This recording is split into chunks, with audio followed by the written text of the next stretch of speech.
Well, happy International Women's Day again. Good evening, everybody.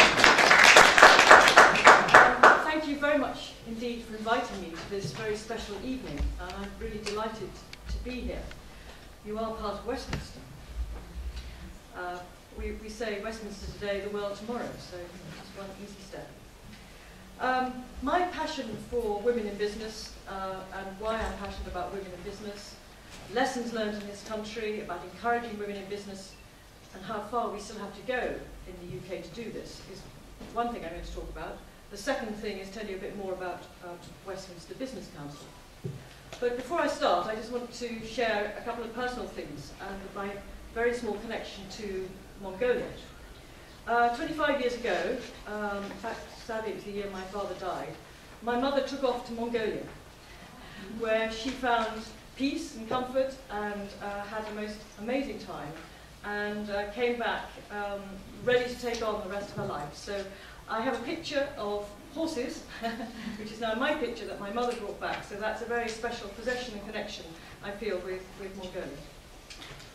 Secondly, just to tell you a little bit about myself, my mother travelled from Oxford to Mongolia. I was brought up in Oxford, but I went to university in Cambridge. Had a very sheltered upbringing. Since then I've worked all over the UK, and I've specialised in working in deprived areas. And you may be surprised to know that Westminster is actually a deprived area. Some of the poorest parts of the UK, in one of what you might think is one of the richest and poshest parts of the UK. And so my job at Westminster Business Council is to develop and grow businesses with the support of other businesses, but at the end of the day to benefit the community, not only, I mean, very much the local community, but also as part of that contributing to UK PLC.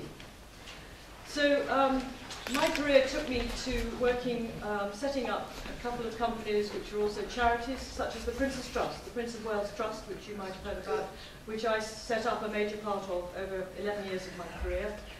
I've worked in deprived areas in South London, in Southern, up in the North East, in Gateshead, and Washington, Newtown. I've worked in inner city Birmingham and many other places. And so I've kind of specialised in bringing about public sector, private sector partnerships in order to effect real change on the ground. I don't, you know, although I'm speaking to you tonight, I don't do rhetoric, I do real stuff in the community, but through partnerships with everybody else. And so Westminster Business Council was a natural place for me to land up just a year ago. Women in business is a growth area, it's a growth industry. As a matter of fact, if women in the UK started businesses at the same rate as women in America, for example, it would make a colossal contribution to the UK economy. And so actually investing in women in business in any country is a way of growing the economy. It's not just a gender issue, it's good old simple plain economics. So I thought, so where do you start? I think the place to start is to find out more about the women who've done this and how they feel about it. And so the first person that we often think about in the UK is the first kind of role model, if you like, for setting up in business. It's Anita Roddick, who started the Body Shop. Anita Roddick sadly died a few years ago, but before she died, obviously, she developed a global brand. And that all started from her passion for sourcing interesting ingredients from all over the world, mixing them up in her kitchen, and from that she built that body shop empire, which she then latterly sold to L'Oreal. I used to work for Enterprise UK, and we were involved in setting up Global Entrepreneurship Week, which takes place in mid-November every year. I didn't check whether Mongolia was part of that, but I hope you are, or will be in the future. We also started something called the Make Your Mark campaign, which included girls Make Your Mark. We identified people who could be role models for young women and ran competitions such as Make Your Mark with a tenner. We literally distributed £10 notes all over the country to schools for young people to get together in teams, make a profit and do some social good in their community. And we persuaded the lottery to kind of match every bit of money that we raised from private sector, and so we actually we gave away about, well, we didn't give it away, £300,000, 99% of it came back plus some profit, so we could run the competition again. But the point about that, it was to encourage particularly girls to have a go at running a business.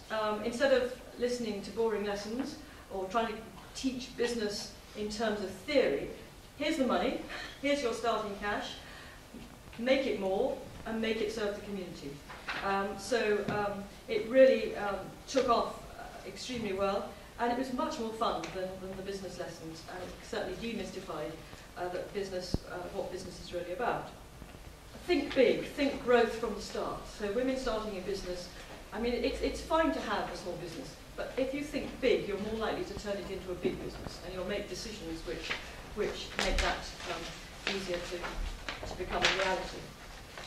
Secondly, identify and listen to the stories of successful women, because it's quite infectious. The more you hear people talking their stories, the more likely you are to sort of almost pick up the infection to want to do it yourself and to encourage others to do it as well. Another lesson is never be afraid to ask for help. If you don't ask, you don't get, and it's amazing what you can get if you do ask. Surround yourself with good people, men and women, and always be positive about what you do. Don't listen to negative people who will only drag you down. Everybody says, no, I wouldn't do that, I'd get a proper job, that's not a good idea, it won't work, because if you're passionate about it, and it's passion that drives a lot of this, you are just as likely to succeed as anybody else. Crucially, engage young people while they're still at school and college. Get them used to what is business all about. Give people exposure to it, experience, hands-on experience of it. Set up and enter awards if you get into business, because again, that's a way of raising your profile. Set up a network with women in business, but also in all sorts of business networks. As a matter of fact, I wouldn't be here today because I wouldn't have met Robin if I hadn't been to a networking event. I mean, that's the power of networking. So thank you for talking to me. And so get the habit that actually women in business is a normal and natural thing to do. You can do it. We do this by creating opportunities to help companies win more business, increase their links to the local community, and crucially benefit from the experience of other businesses in Westminster. So that's where the networking comes in. So that's how we do it. We develop our network of businesses, we try to understand the challenges that they face, and we build our service delivery around the needs that they say they have. And so our service delivery includes regular events, which allow members to network, to meet buyers, to meet suppliers, to meet experts, to be introduced to partner organisations who could provide information and services, but crucially to win contracts, particularly of large companies, because the beauty of Westminster is, by the way, it's the biggest area for business in the whole of the UK. I actually didn't know that when I took this job, but I do now. And so it's a great place to do business. It's amazing how few people kind of know each other, so you can actually create more business quite quickly just through networking. It's only 8.5 square miles, the borough of Westminster, so it's a huge area for business.